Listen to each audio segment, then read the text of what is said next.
പുതിയൊരു വീഡിയോയിലേക്ക് എല്ലാവർക്കും സ്വാഗതം. അങ്ങനെ എന്നോട് മുത്തശ്ശൻ പറയുന്നുണ്ടായിരുന്നു, ഞങ്ങൾക്ക് വേണമെങ്കിൽ മോളെ കൊണ്ടുവരാനാണ് പറഞ്ഞത്, അവന് വലിയ താല്പര്യമില്ല എന്നാണ് പറഞ്ഞതെന്ന് പറയുമ്പോൾ എനിക്ക് സങ്കടമാവുന്നുണ്ട്. അപ്പോൾ മുത്തശ്ശി ചോദിക്കുന്നുണ്ടായിരുന്നു, അവൻ അങ്ങനെ പറഞ്ഞു, എന്തായാലും അവൻ്റെ മനസ്സിൽ മോള് തിരിച്ചു വരണം തന്നെയാണ് അവൻ അങ്ങനെ പറഞ്ഞിട്ടുണ്ടെങ്കിൽ എന്ന് പറയും. അപ്പോൾ മുത്തശ്ശനും അത് പറയുന്നുണ്ടായിരുന്നു കേട്ടോ, അവൻ ഇങ്ങോട്ട് വിളിച്ചല്ലേ പറഞ്ഞത്, അപ്പോൾ അവൻ്റെ മനസ്സിലും അങ്ങനെ തന്നെയാണ്. എന്തായാലും മോളിപ്പോഴൊന്നും തിരിച്ചു വരണ്ട, എന്തായാലും അവൻ വന്ന് വിളിച്ചിട്ട് തിരിച്ചു വന്നാൽ മതി എന്നൊക്കെ പറയണ്ട. അപ്പോൾ ഗോവിന്ദൻ പറയുന്നുണ്ടായിരുന്നു, സാറും അമ്മയും തിരിച്ചു പോകുമ്പോൾ മോളെ വേണമെങ്കിൽ കൊണ്ടുപോയിക്കോട്ടോ എന്ന് പറയും. അപ്പോൾ അത് വേണ്ട, എന്തായാലും ആദർശനെ വന്ന് വിളിക്കട്ടെ എന്ന് പറയട്ടോ. അവിടെ ചിലർ മോളുടെ വില മനസ്സിലാക്കാനുണ്ട്, എല്ലാവർക്കും മോള് തിരിച്ചു വരണം എന്നൊക്കെ ഉണ്ട്. പക്ഷെ എന്തായാലും എല്ലാവരും അതൊന്ന് മനസ്സിലാക്കട്ടെ, പ്രത്യേകിച്ചും ഇങ്ങനെ അടുക്കളയിൽ ജോലി ചെയ്യുന്നവർക്ക് എന്തായാലും മോള് തിരിച്ചു വന്നാൽ മതി എന്നൊക്കെ ആയിട്ടുണ്ട് എന്ന് പറയട്ടോ.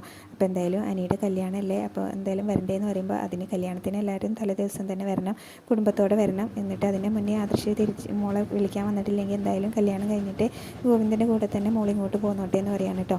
എന്തായാലും അവന് ആദർശിന് ഇങ്ങനെ മോളോട് സ്നേഹം ഉണ്ടെങ്കിൽ അനിയുടെ കല്യാണത്തിന് മുന്നേ തന്നെ അവൻ മോളെ വന്ന് വിളിക്കും. അവനിങ്ങനെ ഇടയ്ക്ക് ഇങ്ങനെ ഓരോന്നൊക്കെ വന്ന് ഞങ്ങളോട് പറയുന്നുണ്ട്, ഒന്നും ഇങ്ങനെ ഉള്ളിലുള്ളത് തുറന്നു പറയാതെ ഇടയ്ക്കും തലയ്ക്കായിട്ട് ഓരോന്ന് വന്ന് പറയുന്നുണ്ട്. എന്തായാലും അവൻ്റെ ഉള്ളിൽ മോളോട് സ്നേഹമൊക്കെ ഉണ്ട്, എന്തായാലും അവൻ വന്ന് വിളിക്കട്ടെ, എന്നിട്ട് വന്നാൽ മതി എന്ന് പറയും കേട്ടോ. പിന്നീട് കല്യാണത്തിനൊക്കെ എല്ലാവരോടും നേരത്തെ തന്നെ വരണം എന്നൊക്കെ പറയുകയാണ്. പിന്നീട് അതിനുശേഷം ഗോവിന്ദനാണെങ്കിലും ഇങ്ങനെ ഭയങ്കര ഒരു പേടിയൊക്കെ ഉണ്ടെന്ന് പറയുന്നുണ്ടായിരുന്നു കേട്ടോ. ഇങ്ങനത്തെ അകൽച്ചകളാണല്ലോ പിന്നീട് ഇങ്ങനെ ഇതായിട്ട് മാറുന്നത്, അപ്പോൾ അതിൻ്റെ ഒരു പേടിയുണ്ടെന്ന് പറയുമ്പോൾ നീ ഒന്നുകൊണ്ടും പേടിക്കേണ്ട, ഞങ്ങളൊക്കെ ജീവിച്ചിരിപ്പുണ്ടല്ലോ എന്ന് ഗോവിന്ദനോട് മുത്തശ്ശൻ പറയാണ് കേട്ടോ. ഗോവിന്ദൻ ഒന്നുകൊണ്ടും പേടിക്കേണ്ട എന്നൊക്കെ പറഞ്ഞിട്ട് അങ്ങനെ പറയുന്നുണ്ടായിരുന്നു. അപ്പോൾ അതിനുശേഷം ഞാൻ ചോദിക്കുന്നുണ്ടായിരുന്നു, കുറച്ചുകൂടെ കറി ഒഴിക്കട്ടെ എന്ന്. ഒഴിച്ച മോളെ, അപ്പോൾ എന്തായാലും മരുമക്കളെ ഇടിച്ച് താഴ്ത്തി പറയാൻ പാടില്ല എന്ന് പറയും. പക്ഷേ ദേവയാനി ജലജി ഉണ്ടാക്കുന്ന ഭക്ഷണം അത്ര പോരല്ലേടെ ഒന്നിങ്ങനെ മുത്തശ്ശിനോട് ചോദിക്കാൻ കേട്ടോ. അപ്പോൾ മുത്തശ്ശൻ പറയുന്നുണ്ടായിരുന്നു, ശരിയാണ്, മോള് പോകുന്നതിന് ശേഷം രുചിയുള്ള ഭക്ഷണം എപ്പോഴാണ് കഴിക്കുന്നതെന്ന് പറയും. അപ്പോൾ ഗോവിന്ദൻ ചോദിക്കുന്നുണ്ടായിരുന്നു, എന്നാൽ പിന്നെ കനകേനോട് ഉണ്ടാക്കാൻ പറഞ്ഞുകൂടായിരുന്നു എന്ന്. അപ്പോൾ എന്താ കനക അവിടെ ജോലിക്ക് അടുക്കള ജോലി ചെയ്യാൻ വന്നതല്ലല്ലോ, എന്തായാലും അവിടെ ആൾക്കാരുണ്ടല്ലോ, അവരും കൂടെ അതെല്ലാം ചെയ്ത് പഠിക്കണം, ഒരു വീട്ടിൽ എന്തൊക്കെ ജോലി ഉണ്ട് എന്നൊക്കെ അവരും അറിയണം എന്നൊക്കെ പറയാൻ കേട്ടോ. മുത്തശ്ശൻ അവിടെ ഉള്ളതിന് കൈയും കാലും ഒക്കെ ഉണ്ടല്ലോ, അവരെന്നെ ചെയ്തോട്ടെ എന്നുള്ളതിൽ അങ്ങ് സംസാരിക്കുകയാണ് കേട്ടോ.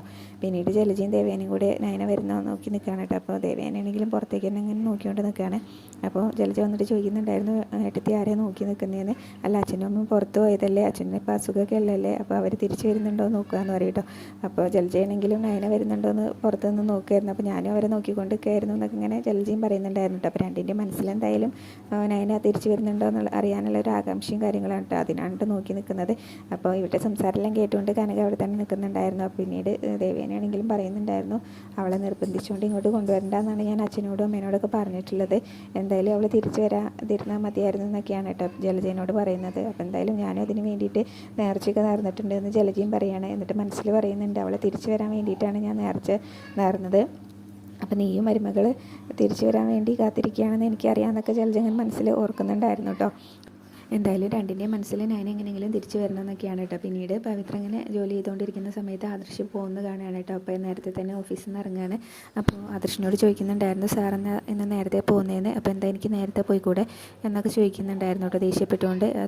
ദേഷ്യപ്പെട്ട ആദർശ് ചോദിക്കുന്ന സമയത്ത് പവിത്ര ചോദിക്കുന്നുണ്ടായിരുന്നു, സാറിന് അങ്ങനെ നേരത്തെ പോകുന്ന പതിവൊന്നുമില്ലല്ലോ, അതുകൊണ്ടാണ് ചോദിച്ചതെന്ന് പറയട്ടോ. അപ്പോൾ ഇന്ന് എനിക്ക് നേരത്തെ പോകാൻ തോന്നിയപ്പോൾ ഞാൻ പോവാണെന്ന് പറയും. പിന്നീട് ഇങ്ങനെ നയനേനെ എങ്ങാനും പവിത്ര വിളിച്ചിരുന്നോ എന്ന് ചോദിക്കും കേട്ടോ. അപ്പോൾ ഞാൻ വിളിച്ചിട്ടില്ല എന്ന് പറയുന്നുണ്ടായിരുന്നു പവിത്രയാണെങ്കിലും. പിന്നെ അതുപോലെ തന്നെ ഇങ്ങനെ ആരഹങ്കാരം കാണിച്ചാലും അത് കോംപ്രമൈസ് ചെയ്യുന്ന സ്വഭാവം എനിക്കില്ല എന്ന് നന്നായിട്ട് അറിയാലോ, അങ്ങനെ കോംപ്രമൈസ് ചെയ്യുന്ന പവിത്രയ്ക്ക് തോന്നുന്നുണ്ടോ എന്ന് ഇങ്ങനെ പവിത്ര എന്നോട് ചോദിക്കുകയാണ് കേട്ടോ. അപ്പോൾ എനിക്കങ്ങനെ തോന്നുന്നില്ല എന്ന് പവിത്ര പറയും. സാറിന് എന്തോ കുഴപ്പമുണ്ടല്ലോ, സാർ എന്തിനാ ഇപ്പോൾ ഇതൊക്കെ എന്നോട് ചോദിക്കുന്നത് എന്നൊക്കെ പറയുന്നുണ്ടായിരുന്നു. സാറിന് എന്തെങ്കിലും കുഴപ്പമുണ്ടോ എന്ന് ചോദിക്കും. എനിക്ക് പല പ്രശ്നങ്ങളും ഉണ്ട്, പക്ഷേ അതെൻ്റെ ഭാര്യ അടുത്തില്ലാത്തതുകൊണ്ടൊന്നുമല്ല, അത് അങ്ങനെ ആരും വിചാരിക്കൊന്നും വേണ്ട എന്നൊക്കെ പറഞ്ഞിട്ട് പവിത്രേനോട് പറയാൻ കേട്ടോ. അപ്പം അതൊക്കെ പറഞ്ഞിട്ട് ആദർശ് അവിടെ നിന്ന് പോകുന്നുണ്ട്. പിന്നീട് പവിത്രയാണെങ്കിലും മനസ്സിൽ വിചാരിക്കുന്നുണ്ടായിരുന്നു, സാറിന് എന്തൊക്കെയോ പ്രശ്നങ്ങളുണ്ട്, അപ്പോൾ എന്തായാലും മാഡത്തിനെ വിളിച്ച് കാര്യങ്ങൾ പറഞ്ഞ് നന്നായി ഒന്നുകൂടെ വിളിക്കണമെന്നൊക്കെ ഇങ്ങനെ വിചാരിക്കുകയും ചെയ്യുന്നുണ്ട്. പിന്നീട് ആദർശും അതുപോലെ തന്നെ കിരണും കൂടെ സംസാരിക്കുന്നതാണ് കാണിക്കുന്നത്. അപ്പോൾ കിരണാണെങ്കിലും ആദർശിന് ഓരോ കാര്യങ്ങൾ പറഞ്ഞു കൊടുക്കുന്നുണ്ട്. അപ്പോൾ കല്യാണിനെ കൊണ്ട് റെക്കമെൻഡ് ചെയ്ത് ഞാനിനെ തിരിച്ച് വിളിപ്പിക്കാൻ വേണ്ടിയിട്ട് കിരണിനോട് സംസാരിക്കാനായിട്ട് വന്നതാണ് കേട്ടോ. അപ്പോൾ കിരൺ പറയും, ഇങ്ങനെ ചോദിക്കുന്നുണ്ടായിരുന്നു ആദർശിനോട്, ശരിക്കും പറഞ്ഞാൽ അതിന് പോയിട്ട് ഇപ്പോൾ എത്ര ദിവസമായി എന്നൊക്കെ ചോദിക്കും. അപ്പോൾ 2 ദിവസം എന്ന് പറയും കേട്ടോ. അപ്പോൾ കിരൺ ഇങ്ങനെ 3 ദിവസമായില്ലേ എന്നൊക്കെ ചോദിക്കുമ്പോൾ ശരിയാണെന്നുള്ളതിൽ പറയുന്നുണ്ടായിരുന്നു. അപ്പോൾ എന്തായാലും അവിടെ നടക്കുന്ന കാര്യങ്ങളൊക്കെ ഞാൻ അപ്പോൾ തന്നെ അറിയുന്നുണ്ടെന്ന് പറയുമ്പോൾ കല്യാണിനെ വിളിച്ച് അവളിങ്ങനെ നയന അങ്ങനെ റെക്കമെൻഡ് ചെയ്യുന്നുണ്ട് ഉണ്ടാവില്ലേ എന്നെക്കൊണ്ട് അവളെ തിരിച്ച് വിളിപ്പിക്കാനെന്നൊക്കെ പറയുമ്പോൾ കിരൺ പറയുന്നുണ്ടായിരുന്നു ഒരു റെക്കമെൻഡേഷനും ഇല്ല, അവൾ വിളിച്ചിട്ട് ഒന്നും പറഞ്ഞിട്ടില്ല, അവളവിടെ വലിയ സന്തോഷത്തിലാണ്. എന്നെ അവിടുത്തെ കാര്യങ്ങൾ ആദ്യം വിളിച്ചറിയിച്ചത് അച്ഛനാണ്, ഞാൻ പോയപ്പോൾ ആ വീടിൻ്റെ താളം തെറ്റിയെന്നൊക്കെ പറഞ്ഞത് അച്ഛനാണെന്ന് പറയട്ടോ. പിന്നെ ഇടയ്ക്ക് മുത്തശ്ശീനെയൊക്കെ വിളിക്കലുണ്ട്, മുത്തശ്ശനൊക്കെ അങ്ങനെ നയനയുടെ ഭാഗത്ത് തന്നെയാണെന്ന് പറയും കേട്ടോ. അപ്പോൾ എന്തായാലും പിന്നീട് ഇങ്ങനെ നിനക്കിപ്പോൾ സത്യം പറഞ്ഞാൽ ഉറക്കമൊന്നുമില്ലല്ലോ എന്നങ്ങനെ ആദർശിനോട് ചോദിക്കുകയാണ് കേട്ടോ. പിന്നീട് ഇങ്ങനെ നയനേനെ സ്നേഹിക്കാത്തതിനെ കുറിച്ചും ഒക്കെ ഇങ്ങനെ ഓരോരോ കാര്യങ്ങൾ ഒരുപാട് സമയം നിന്നിട്ട് കിരൺ പറഞ്ഞ് മനസ്സിലാക്കി കൊടുക്കുന്നുണ്ട്. അപ്പോൾ എന്തായാലും തിരിച്ച് വിളിക്കാം, നീ ഇത്രയൊക്കെ പറഞ്ഞ സ്ഥിതിക്ക് ഞാൻ തിരിച്ച് വിളിക്കാമെന്നൊക്കെ ആദർശ് പറയുകയാണ് കേട്ടോ. അപ്പോൾ എനിക്ക് വേണ്ടിയിട്ട് നീ തിരിച്ച് വിളിക്കേണ്ട, നിനക്ക് വേണ്ടിയിട്ട് മാത്രം വിളിച്ചാൽ മതി എന്നൊക്കെ പറയുമ്പോൾ അങ്ങനെ ആദർശ് നോക്കാമെന്നൊക്കെ പറഞ്ഞിട്ട് അവിടെ നിന്ന് എണീക്കുകയാണ് കേട്ടോ. പിന്നീട് നയനേനെ തിരിച്ച് വിളിച്ചുകൊണ്ട് വന്നിട്ട് ഞങ്ങളുടെ വീട്ടിൽ വന്നിട്ട് 2-3 ദിവസം നിൽക്കുക, ഞങ്ങൾ അങ്ങോട്ടും വരാം, എന്നും ഇങ്ങനെ കമ്പനി ബിസിനസ് എന്നൊക്കെ പറഞ്ഞ് നടന്നാൽ മതിയോ, നമുക്കും എന്തെങ്കിലുമൊക്കെ ഓർക്കാൻ വേണ്ടി ജീവിതത്തിൽ എന്നൊക്കെ പറയാം കേട്ടോ. അപ്പോൾ എന്തായാലും ചിരിച്ചുകൊണ്ട് ആദർശം അവിടെ നിന്ന് പോകുന്നുണ്ടായിരുന്നു കേട്ടോ, നയനെ തിരിച്ചു കൊണ്ടുവരാമെന്നൊക്കെ പറഞ്ഞിട്ട്. പിന്നീട് ദേവയാനിയും ജലജയും കൂടെ മുത്തശ്ശിയും വരുന്ന കാത്ത് നിൽക്കുകയാണ് കേട്ടോ. അപ്പോൾ അവളെ തിരിച്ചു കൊണ്ടുവരായിരിക്കുമോ എന്നൊക്കെ ജലജ ചോദിക്കുന്നുണ്ടായിരുന്നു. അപ്പോൾ അതൊന്നും എനിക്കറിയില്ല, എന്തായാലും അവളെ നിർബന്ധിച്ച് കൊണ്ടുവരണ്ടെന്ന് ഞാൻ അച്ഛനോടും അമ്മേനോടൊക്കെ പറഞ്ഞിട്ടുണ്ട് എന്ന് പറയാം കേട്ടോ. അപ്പോൾ അവരുടെ ഒരു കാര്യം അവളെ തിരിച്ചു കൊണ്ടുവരാൻ തന്നെയായിരിക്കും ഇപ്പോൾ അച്ഛനും അമ്മയും പോയിട്ടുണ്ടാവുക, അതുകൊണ്ടാണ് അവളിങ്ങനെ ഡിമാൻഡ് ഇടുന്നത്. അതാണ് അവളും അവളുടെ അമ്മയൊക്കെ പഠിച്ച കല്യാണമെന്ന് ഇങ്ങനെ പറയട്ടെ. അപ്പോൾ കനക ഇതെല്ലാം കേട്ടുകൊണ്ട് അവിടെ തന്നെ നിൽക്കുന്നുണ്ടായിരുന്നു.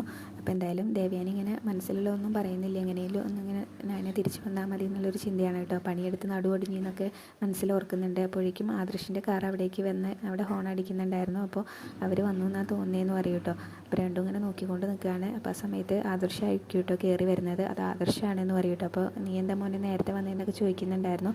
ഇന്ന് അച്ഛൻ അവിടെ ഉണ്ടായതുകൊണ്ട് നേരത്തെ പോകാനായിട്ട് പറഞ്ഞു, പിന്നെ അത് മാത്രമല്ല എനിക്ക് ചെറിയൊരു തലവേദന ഉണ്ടെന്ന് പറയും.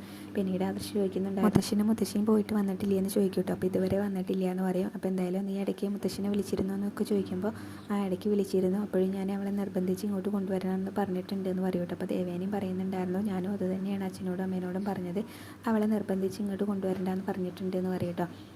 അവരിങ്ങനെ സംസാരിച്ചുകൊണ്ട് നിൽക്കുമ്പോൾ തന്നെ മുത്തശ്ശിയും കൂടെ വരുന്നുണ്ടായിരുന്നു. അപ്പോൾ എല്ലാവരും അങ്ങോട്ട് നോക്കി നിൽക്കുകയാണ് കേട്ടോ. നയനയും കൂടെ ഉണ്ടാവും എന്നുള്ള ഒരു പ്രതീക്ഷയിലാണ് ദേവയാനിയും ജലജയും എല്ലാവരും കേട്ടോ. ആദർശം അങ്ങനെ തന്നെയാണ്, നയനയും കൂടെ തിരിച്ചു വരും എന്നുള്ള ഒരു ഇതിൽ തന്നെയാണ് കേട്ടോ നിൽക്കുന്നത്. അപ്പോൾ എല്ലാവരും ഇങ്ങനെ നോക്കിക്കൊണ്ട് നിൽക്കുകയാണ്. അപ്പോൾ ആ സമയത്ത് മുത്തശ്ശി മാത്രമാണ് കേട്ടോ അകത്തേക്ക് കയറി വരുന്നത്.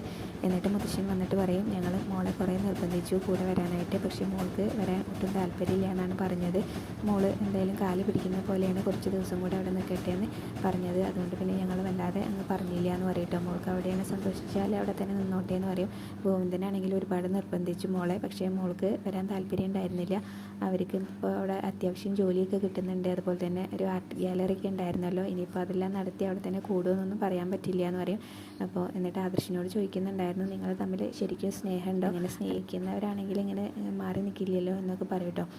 ആ സമയത്ത് ആദർശാണെങ്കിലും പറയുന്നുണ്ടായിരുന്നു, എനിക്ക് അവളോട് സ്നേഹത്തിന് കുറവൊന്നുമില്ല എന്ന് പറയും കേട്ടോ. അല്ല, ഇങ്ങനെ സ്നേഹിക്കുന്നവരാണെങ്കിൽ അങ്ങനെ മാറി നിൽക്കില്ലല്ലോ, ഇങ്ങനെ ഇവിടെ നിൽക്കാനല്ലേ ഇങ്ങനെ ആഗ്രഹം ഉണ്ടാവുള്ളൂ എന്നൊക്കെ പറയും കേട്ടോ. എന്നിട്ട് കനകയോട് പറയുന്നുണ്ടായിരുന്നു, കനകയും കൂടെ ഉണ്ടായിരുന്നെങ്കിൽ അവിടെ നന്നായിരുന്നേനെ എന്നിങ്ങനെ മോള് പറഞ്ഞു എന്ന് പറയും. എന്ന് വെച്ച് അങ്ങോട്ട് പോകാനൊന്നും നിൽക്കണ്ട, ഇവിടെ നവ്യമോളുടെ കാര്യങ്ങൾ നോക്കാൻ ആൾ വേണ്ടേന്ന് പറയും കേട്ടോ. എന്നിട്ട് മുത്തശ്ശി അവിടെ നിന്ന് പോവാണ്. അപ്പോൾ ആ സമയത്ത് ദേവേനി പെട്ടെന്ന് തന്നെ പറയുന്നുണ്ടായിരുന്നു, ഇപ്പോഴാണ് ഒന്ന് ഇങ്ങനെ ശ്വാസം നേരെ വീണത്, അവളിങ്ങനെ തിരിച്ചു വരരുതേ എന്നാണ് ഞാൻ പ്രാർത്ഥിച്ചിരുന്നതെന്ന് പറയും കേട്ടോ. അപ്പോൾ ആ സമയത്ത് കനക അവിടേക്ക് വന്നിട്ട് അവരോട് പറയുന്നുണ്ടായിരുന്നു, രാത്രിക്കുള്ള ഫുഡൊന്നും ഉണ്ടാക്കിയിട്ടില്ല എന്ന് പറയും കേട്ടോ. അതോർത്ത് നീ വിഷമിക്കേണ്ടത്, ഞങ്ങൾ തന്നെ ഉണ്ടാക്കിക്കോളാം, വായട്ടത്തി എന്നൊക്കെ പറഞ്ഞിട്ട് ജലജ അങ്ങ് വിളിച്ചുകൊണ്ട് കൊണ്ടുപോവാണ് കേട്ടോ. അപ്പോൾ അവരങ്ങ് പോയി കഴിഞ്ഞ ശേഷം ആദർശിനോട് കനക പറയുന്നുണ്ടായിരുന്നു, ഇങ്ങനെ മോളിപ്പോൾ വിളിക്കുമ്പോഴൊക്കെ നല്ല സന്തോഷത്തിലാണ്, മോൻ്റെ മുഖത്തെന്തോ ഒരു സന്തോഷമില്ലാത്തതെന്ന് ചോദിക്കും കേട്ടോ. അപ്പോൾ എനിക്ക് സന്തോഷത്തിനൊന്നും ഒരു കുറവില്ല, അമ്മയ്ക്ക് അങ്ങനെ തോന്നിയതാണെന്ന് പറയും കേട്ടോ. അപ്പോൾ എന്താ മോൻ നേരത്തെ വന്നതെന്ന് ചോദിക്കും കേട്ടോ. അപ്പോൾ എനിക്കിങ്ങനെ നല്ല സുഖമില്ലായിരുന്നു, എനിക്കിങ്ങനെ കൂടുതൽ തണുപ്പടിച്ചാൽ ശ്വാസം മുട്ടലൊക്കെ ഉണ്ടാവും, ഇന്ന് പുറത്ത് നല്ല മഴയില്ലായിരുന്നു, അതുകൊണ്ടാണെന്ന് പറയും കേട്ടോ. എന്നിട്ട് ആദർശം മുകളിലേക്ക് കയറി പോവുകയാണ്. അപ്പോൾ ആ സമയത്ത് കനക ഇങ്ങനെ ചിരിച്ചുകൊണ്ട് നിൽക്കുകയാണ്. അവിടെയാണ് ഇന്നത്തെ